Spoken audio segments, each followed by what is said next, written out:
आइए हम आज के पाठ की ओर अपने ध्यान को लगाएंगे। मत्ती रचित सुसमाचार उसका 13वां अध्याय और आखिरी पैसेज को आज हम देखेंगे।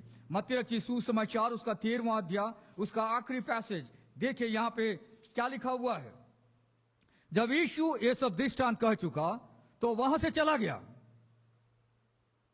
और अपने नगर में आकर, मतलब नासरत में आकर, उनके आराधनालय में उन्हें ऐसा उपदेश देने लगा कि वे चकित होकर कहने लगे, इसको यह ज्ञान और सामर्थ के काम कहां से मिले हैं?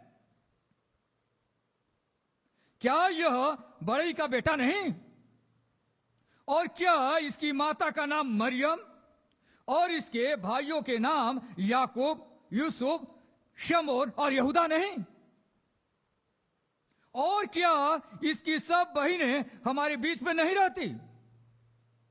फिर इसको यह सब कहां से मिला? इस प्रकार उन्होंने उसके कारण ठोकर खाई। पर यीशु ने उनसे कहा, भविष्यद्वक्ता का अपने देश और अपने घर को छोड़ और कहीं निरादर नहीं होता। और उसने वहां उनके अविश्वास के कारण बहुत से सामर्थ के काम नहीं किए। मत्ती रचित सुसमाचार 13वां अध्याय में बहुत सारे दृष्टांत हैं। स्वर्ग का राज्य कैसे होगा, लोगों के लिए ये भेद भरी बातें थी। स्वर्ग के राज्य के बारे में लोगों को आइडिया नहीं था। यीशु यहां पर 7 दृष्टांतों के जरिए स्वर्ग के राज्य का भेद लोगों के सामने प्रकट करते हैं। Mystery of the kingdom of haven. ये जो वर्तमान युग है, प्रभु यीशु मसीह के प्रथम आगमन और जब यीशु मसीह दोबारा इस धरती पर आएगा, उस दौरान स्वर्ग के राज्य का रूप कैसा होगा, राज्य का नया स्वरूप कैसा होगा, उसका वर्णन मत्ती रचित सुसमाचार 13वां अध्याय में दिया गया है। यह एक मिस्ट्री है, यह एक भेद है और हमने लगातार इन वचनों का अध्ययन किया। मैंने आपको समझाने का प्रयास किया कि इस वर्तमान युग में परमेश्वर का राज्य कैसा मूवमेंट कर रहा है बाइबल के अनुसार। और जब यीशु ये बातें अपने लोगों को, अपने चेलों को बता चुका, उसके बाद हम देखते हैं पद 53 में, जब यीशु ये सब दृष्टांत कह चुका तो वहां से चला गया। कहां चला गया? अपने नगर में आया और अपने नगर में आकर उनके आराधनालय में उन्हें ऐसा उपदेश देने लगा कि वे चकित होकर कहने लगे, इसको यह ज्ञान और सामर्थ के काम कहां से मिले? मेरे प्रियो, नासरत के लोगों ने यीशु को नकार दिया। लोग अचरज कर रहे हैं, पर अचरज के साथ अनादर भी कर रहे हैं। अचरज पर अनादर। एक बड़ा एप्लीकेशन मेरे और आपके लिए पद 53 और 54 को लेकर यह है, ध्यान से सुनिएगा।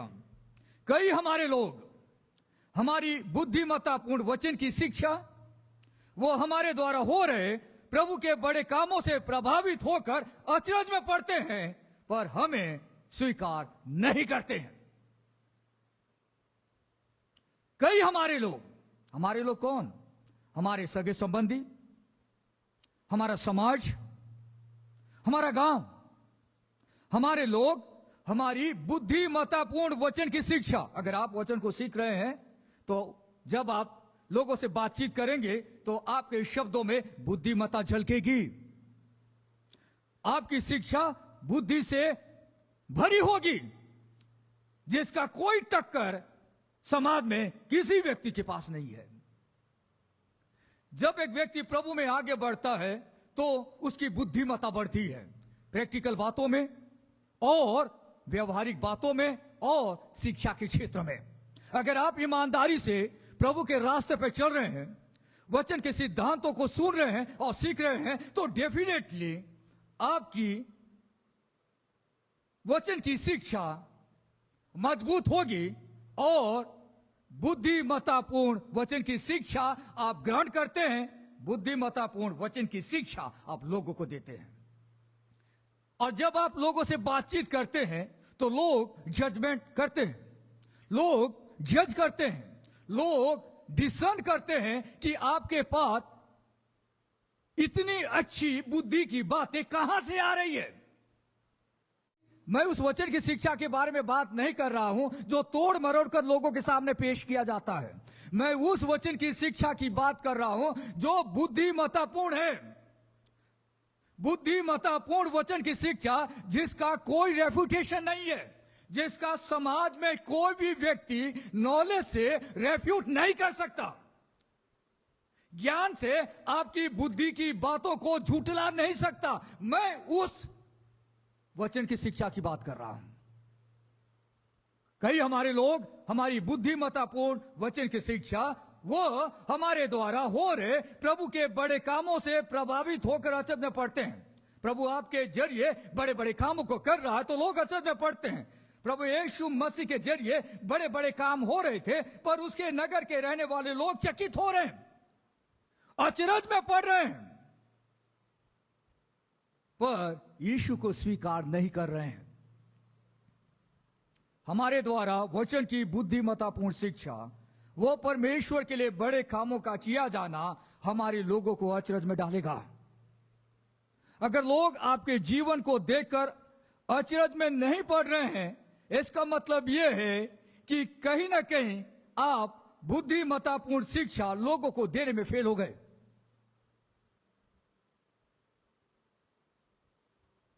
हमारे द्वारा वचन की बुद्धिमत्तापूर्ण शिक्षा, वो परमेश्वर के लिए बड़े कामों का किया जाना हमारे लोगों को अचरज में डालेगा।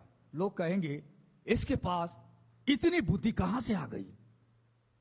5 साल पहले इसको कुछ नहीं आता था, इसको बोलते तो ये कर तो सिर झुका के वो कर देता था। आज वो पूछता भाई मैं ये क्यों करूं, और वो कारण भी बताता है क्यों मैंने ये काम करना छोड़ दिया। लोग अचरज में पड़ रहे हैं, रिश्तेदार अचरज में पड़ रहे हैं, भाई इसके पास इतनी बुद्धि कहां से आई? उनके पास कोई जवाब नहीं। कैसे इसकी शिक्षा को सुनकर लोग बदल रहे हैं। न सिर्फ आप बदल गए हैं पर आपने दूसरे व्यक्ति को प्रभु की शिक्षा दी, उसका भी जीवन बदल गया। लोग देख रहे हैं, समाज देख रहे हैं, रिश्तेदार देख रहे हैं, ये तो बदल गया, पर इसने कुछ ऐसी बातें मेरे परिवार के दूसरे मेंबर्स को बता दी, वो भी बदल गया। भाई कैसे इसकी शिक्षा को सुनकर लोग बदल रहे हैं। इसने प्रार्थना की और बीमार व्यक्ति अच्छा हो गया। आपको पता हमारे घर का एक रिश्तेदार बहुत बीमार था, उसने बोला कि यहां पे एक महिला रहती है, प्रभु के भवन में जाती है, उसके पास ले जाओ।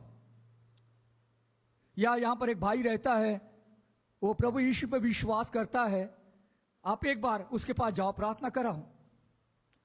उसने प्रार्थना करी, बीमार व्यक्ति अच्छा हो गया। लोग अचरज में पड़ रहे हैं। यीशु मसीह यहां पर बड़े सामर्थ के काम कर रहे हैं। लोगों ने देखा कि हर प्रकार की बीमारियां अच्छी हो रही है तो लोग अचरज में पड़ रहे हैं, पर यीशु को स्वीकार नहीं कर रहे हैं। मेरे प्रियो, यह एक बड़ा इंपॉर्टेंट मैसेज मेरे और आपके लिए है। कई हमारे लोग हमारी बुद्धिमत्तापूर्ण वचन की शिक्षा, वो हमारे द्वारा हो रहे प्रभु के बड़े कामों से प्रभावित होकर अचरज में पड़ते पर हमें स्वीकार नहीं करते। दूसरा एक बड़ा एप्लीकेशन हम यहां पर देख सकते हैं, वो ये है, कई हमारे लोग हमारी प्रसिद्धि से गौरवान्वित होते हैं पर वे नहीं चाहते कि हम उनके पाप का खुलासा करें, वह उन्हें मन फिराव के लिए कहें। कई सारे लोग हमारी प्रसिद्धि को लेकर गौरवान्वित महसूस करते हैं कि हमारे गांव का है, हमारे गांव का व्यक्ति है, बड़ा अधिकारी बन गया, हमारे गांव का व्यक्ति है वो IAS ऑफिसर बन गया, हमारे शहर का व्यक्ति है वो मंत्री बन गया, हमारे राज्य का व्यक्ति है वो फिल्म स्टार बन गया। बहुत गौरवान्वित महसूस करते हैं लोग। लेकिन अगर वही व्यक्ति लोगों को यह बताएं कि हम सब पापी व्यक्ति हैं, हमें पापों से मन फिराने की आवश्यकता है, तब वे उस व्यक्ति को पसंद नहीं करते। मेरे प्रियो, अगर आप जीवन में आगे बढ़ते हैं, ऊंचाइयों को छूते हैं, सफलता की सीढ़ियों को चढ़ते हुए आगे बढ़ते हैं, तो आपको अपना मुंह को बंद कर नहीं रखना है। बहुत सारे मसीह भाई और बहन जब बड़े पद पे आ जाते हैं तो अपनी पहचान को एक सच्चा विश्वासी के रूप में प्रकट नहीं करते, क्योंकि उन्हें लगता है कि सबको लेकर साथ चलना है, सब में इन्वॉल्व होना है। कई हमारे लोग हमारी प्रसिद्धि से गौरवान्वित होते हैं, पर वे नहीं चाहते कि हम उनके पाप का खुलासा करें, वह उन्हें मन फिराव के लिए कहें। प्रभु यीशु मसीह ने उन्हें मन फिराव का संदेश दिया, पश्चाताप का संदेश दिया, सुसमाचार दिया, पर वे इस बात को नहीं सुनना चाहते, क्योंकि उन्हें पापों से मन फिराना पड़ेगा। तो दो बड़े एक्सपीरियंस हम अपने लोगों के बीच में पाते हैं। नंबर 1, कई हमारे लोग हमारी बुद्धिमत्तापूर्ण वचन की शिक्षा वो हमारे द्वारा हो रहे प्रभु के बड़े कामों से प्रभावित होकर अचरज में पढ़ते हैं, पर हमें स्वीकार नहीं करते। कई हमारे लोग हमारी प्रसिद्धि से गौरवान्वित होते हैं, पर वे नहीं चाहते कि हम उनके पाप का खुलासा करें, वह उन्हें मन फिराव के लिए कहें। अचरज में पढ़ना और स्वीकार करना दोनों अलग है। अचरज में पढ़ना और स्वीकार करना दोनों अलग है। यहां पर तीसरा बड़ा एप्लीकेशन मेरे और आपके लिए यहां पर आता है। जब हम आगे पढ़ते हैं तब हम देख पाते हैं कि क्यों दोनों अलग है। पद 55 में लिखा है, उस नगर के रहने वाले लोग कहने लगे, यह बड़े का बेटा तो है, इसकी माता का नाम मरियम है, भाइयों के नाम याकूब, यूसुफ, शमौन और यहूदा हैं, इसकी बहनें भी हमारे बीच में रहती है, पर इसको यह सब कहां से मिला। तब पद 57 में प्रभु यीशु यहां पर कुछ बड़ी बातें कहते हैं। यह तीसरा एप्लीकेशन मेरे और आपके लिए है। आइए पढ़ते इस पद को। इस प्रकार उन्होंने उसके कारण ठोकर खाई, पर यीशु ने उनसे कहा, भविष्यद्वक्ता का अपने देश और अपने घर को छोड़ और कहीं निरादर नहीं होता। और उसने वहां उनके अविश्वास के कारण बहुत से सामर्थ के काम नहीं किए। उन्होंने अचरज किया, पर 57 में उन्होंने अनादर किया, निरादर किया। क्या एप्लीकेशन है? परमेश्वर हमारी सांसारिक अभिलाषा की पूर्ति के लिए, हमारी उत्सुकता की संतुष्टि के लिए चमत्कार नहीं करता, पर विश्वासों के विश्वास को मजबूत करने के लिए करता है। क्यों मैंने ये लाइन लिखा है उसको हम समझेंगे। जब यीशु मसीह वहां पर जाता है और वह चमत्कार करने लगता है, सामर्थ के काम करने लगता है, पर वहां पर रहने वाले लोग अविश्वास करते हैं, अविश्वास करते हैं।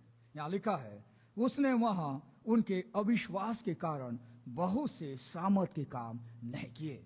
उसके नगर के रहने वाले लोग विश्वास नहीं कर रहे थे और उनके अविश्वास के कारण बहुत से सामर्थ के काम नहीं किए। मरकुस भी इस घटना का वर्णन करता है। मरकुस उसका अध्याय 6:5 में इस प्रकार लिखा हुआ है, वह वहां कोई सामर्थ का काम न कर सका, केवल थोड़े से बीमारों पर हाथ रखकर उन्हें चंगा किया,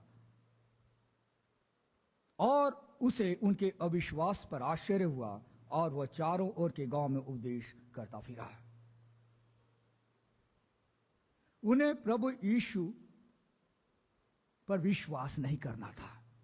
प्रभु सामर्थ के काम वहां पर कर रहे थे, उन्हें प्रभु यीशु पर विश्वास नहीं करना था।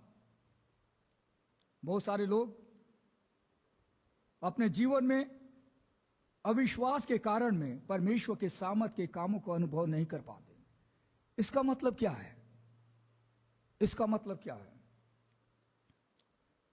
उनके अविश्वास के कारण प्रभु ने वहां सामर्थ के काम नहीं किए। क्या प्रभु यीशु सामर्थ के काम नहीं करना चाहता था? प्रभु यीशु सामर्थ के काम उस नगर में करना चाह रहा था, पर उसने नहीं किया। उसने नहीं किया। क्यों नहीं किया? यहां लिखा है, उनके अविश्वास के कारण में। इसका मतलब क्या है? उन्हें प्रभु यीशु पर विश्वास नहीं करना है, पर उन्हें चमत्कार देखने की सांसारिक अभिलाषा पूरी करना है।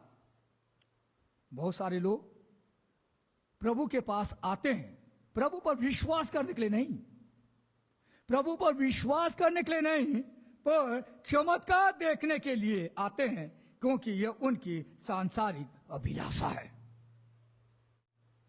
उन्हें प्रभु यीशु पर विश्वास नहीं करना है, पर उन्हें चमत्कार देखने की उत्सुकता है। बहुत सारे लोगों के अंदर में बहुत उत्सुकता है, ईगरनेस है।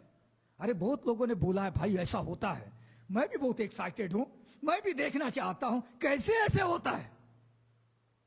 विश्वास करने के लिए नहीं, उत्सुकता को पूरा करने के लिए लोग अपने जीवन में चमत्कार को देखना चाहते हैं। लोगों के जीवन में चमत्कार को देखना चाहते हैं क्योंकि वे बहुत एक्साइटेड है, बहुत उत्सुक है। यहां के रहने वाले लोग को विश्वास नहीं करना है, ये लोग बहुत एक्साइटेड है, बहुत उत्सुक है। आज बहुत सारे लोग प्रभु के पास जाते हैं, बड़ी भीड़ प्रभु के पास जाती है। क्यों? They are excited to know, they are excited to see the miracles of God. वे एक्साइटेड है, वे उत्सुक है, देखना चाहते हैं, विश्वास नहीं करना चाहते, देखने के लिए उत्सुक है। उन्हें प्रभु यीशु पर विश्वास नहीं करना है, पर उन्हें चमत्कार से खुद का मनोरंजन करना है। बहुत सारे लोग मनोरंजन के लिए मीटिंग्स में जाते हैं, मनोरंजन एंटरटेनमेंट के लिए।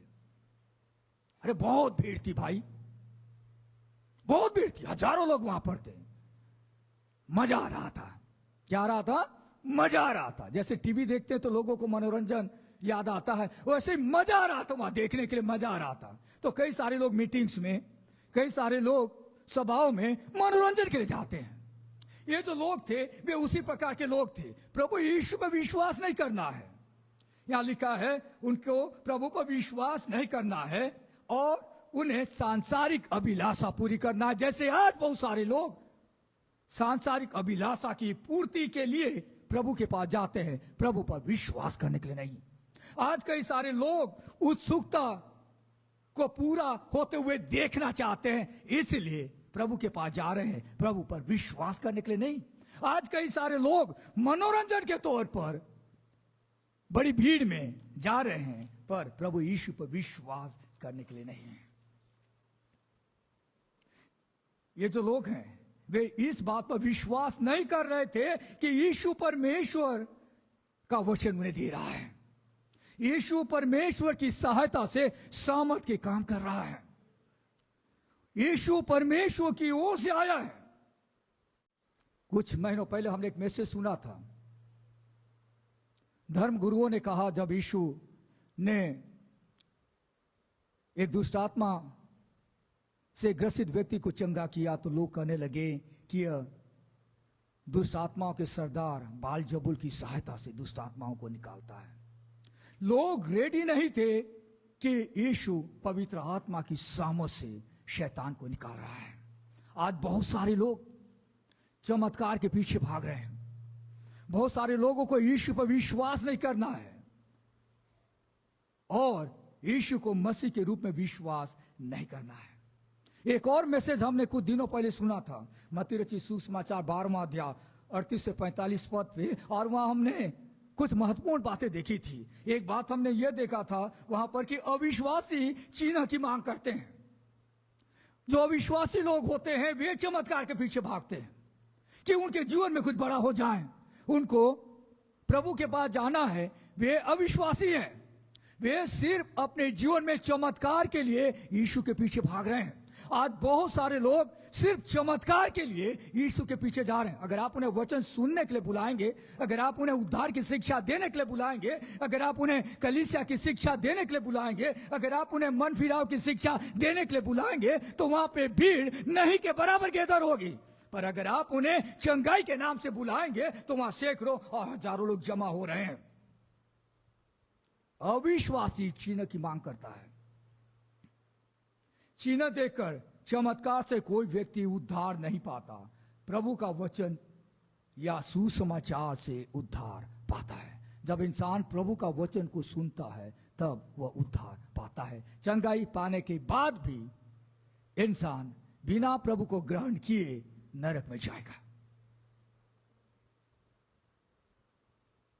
हम अविश्वासियों के जैसा न बने जो जब तक चमत्कार तब तक यीशु वाली धारणा को लेकर चलते हैं। बहुत सारे लोग चर्च जाते हैं, जब तक उनके जीवन में अच्छा हो रहा है, चमत्कार हो रहा है, तब तक यीशु का नाम उनके होठों से आता है। जब उनके जीवन में कुछ तकलीफ आनी चालू हो जाती है तब वे वहां से हट जाते हैं। क्यों? क्योंकि वे ऐसे लोग हैं जो जब तक चमत्कार तब तक यीशु वाली धारणा को लेकर चलते हैं। जिसने यह ठान लिया कि उसे यीशु पर विश्वास करना ही नहीं, तो वो कितना भी चमत्कार देख ले, वो यीशु पर विश्वास नहीं करेगा। कितना भी चमत्कार देख ले, वो यीशु पर विश्वास नहीं करेगा, क्योंकि उसने मन में ठान लिया है कि मुझे यीशु पर विश्वास नहीं करना है, मुझे सिर्फ चमत्कार देखना है।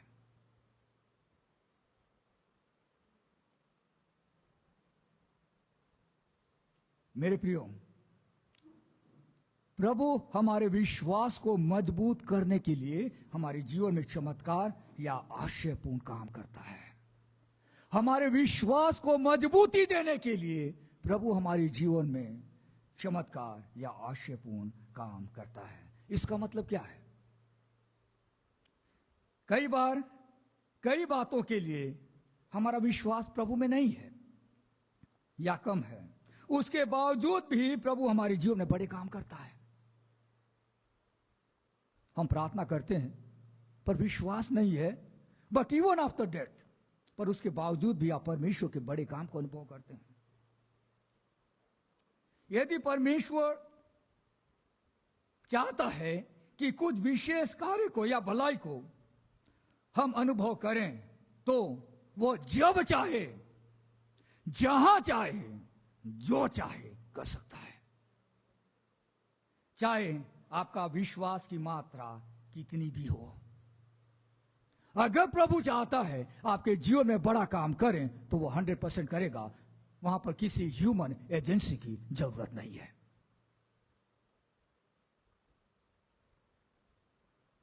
आश्चर्य कम चमत्कार, बड़े काम प्रभु करता है, मनुष्य नहीं।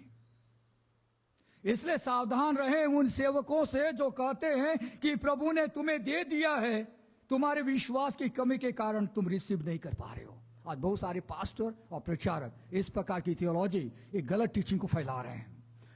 मुझे प्रभु ने बता दिया भाई, वो तुम्हारे पास पहुंच भी गया है, तुम विश्वास नहीं कर रहे हो ना, इसलिए वो तुम्हारे पास नहीं आ रहा है। God can do anything. हमारे विश्वास की कमी के बावजूद भी परमेश्वर हमारे जीवन में बड़े काम करता है, क्योंकि परमेश्वर हमारे विश्वास को मजबूत करने के लिए हमारे जीवन में बड़े काम करता है।